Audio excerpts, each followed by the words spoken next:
welcome to Rollerpark Review Episode 4, Season 2, where we floated down the road to Madoc, Ontario, home of the caterpillars. Okay. All right. We were lucky we were there when we worked because there were still leaves on the trees. They hadn't eaten them all yet.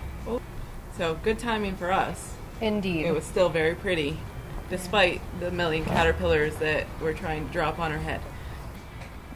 Well, the first thing you notice when you get to that park is the ample parking, and all roads lead to the skate park. Everything is connected with concrete walkways, so it's accessible by wheelchairs and roller skaters. The whole park is wheelchair accessible. They had wheelchairs if you needed them. You could get into the nearby Excellent Splash Pad. It was pretty cool. Yeah.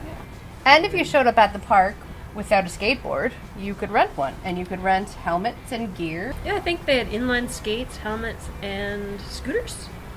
There's also a nearby playground within the same facility that has some great slides and some other fun things. Yeah. Basically everything in the park opened at 11. The skate park itself is very large. The main elements were all pretty well ramps, but varying heights, varying angles and degrees of slope so that you could, ramp up your skills, as it were. My favorite element in the park was not the little half pipe at the top that ended in a spine to a drop of death. I have to say my favorite thing was actually just the smaller transition in the wall. It was really nice little piece to learn some things on. Everybody seemed to like the little hump. Yes, the hump was cool. I also like that small transition. I like the wall of death from the non-death side was great for carving. So the half wall was great also. There was a really nice run to it, too. The park was set up in different levels. So there was the main floor level, there's the bowl area, there's some other higher levels where you can roll in with the ramps. But there's also a section where there was some bleachers, there was a garbage and recycling bin there, though not everyone used it.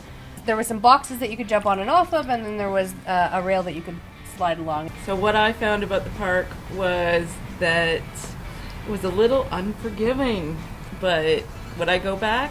In a heartbeat. Oh my gosh, it was so great. And there might be a hospital somewhere nearby. But most importantly, there's ice cream. So far from everybody that we've met that have been there, they've all had positive reviews. Mm-hmm. So we're no different. Amazing park. Yeah, we liked it a lot. Lots of space for footwork, lots of space to progress. One slight downfall was that there probably could have used a little bit of maintenance. In the half pipe, the concrete was beginning to deteriorate.